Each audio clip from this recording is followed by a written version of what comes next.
Okay, Year 7, once you unpack the machine, so you take the cover off, you will have a cord here that you need to plug in. So I'll bring it up off the floor. Okay, you've got your black pedal. You need to position that underneath your foot so it's nice and comfortable.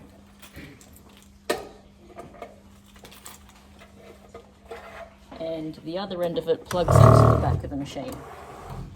So when you turn it around, you'll see it's plugged in just here, and that other cord goes down through the table and gets plugged into the power point and turned on.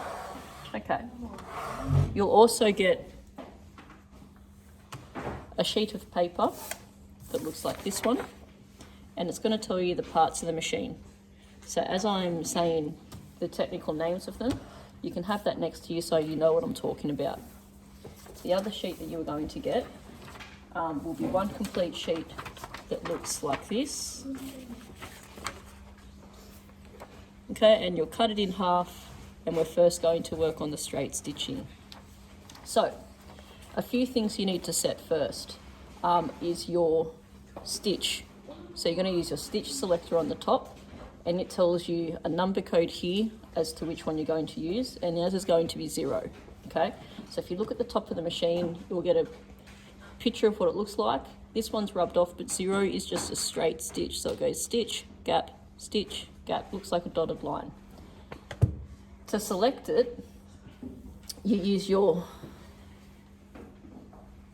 stitch selector, that's the stitch width. You just make sure that this is on 0, so you just pull it forward towards you, okay?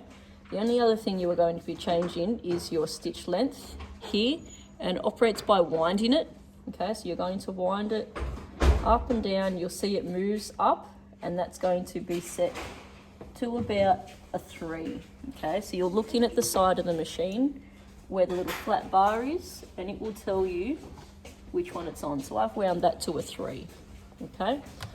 All right, the next thing you're going to do with your piece of paper that you've cut is try and sew on a straight line. To do that, you need to make sure that your presser foot, which is this part of the machine, is actually up. To do that, at the back of the machine here, you've got a little lever. So if you pull that down, he goes down. If you pull it up, he's gone up. So you want it up to start with, okay? You put your paper underneath, and you line up your dotted line right underneath it. And when you're at the machine, you might actually see a little guideline on the presser foot there that you can line it up with, and you want to pull that lever down at the back, and you're good to go. Now, when it's turned on at the power point, you can press down on your pedal on the ground, and he will start to bring the needle up and down quite fast, and he'll feed through as well. So what you really need to do is hold on to the back of the paper in the front, and all you're doing is steering, okay? I'm only going to put my foot down a little bit, okay, and you'll see that working. If you put your foot down really fast, he goes faster, but that becomes hard to control, okay? Now, when you lift your foot, your needle may be up, your needle may be down. It needs to be up to be able to take your paper out. So if it's not, you can use the wheel here, and you can wind it towards you. He'll go down and up. When he's up, you can pull up the lever at the back and take your paper out. Now you can see on mine, I've gone off my dotted line. That was when I went too fast. So you can then start on your second line, and down. And you can get used to steering and the speed and pressure you use through your foot. Okay, my needle's up to see if you can get it straighter. So I'm not worried about how you start, but I just want to try and see an improvement through your sheet.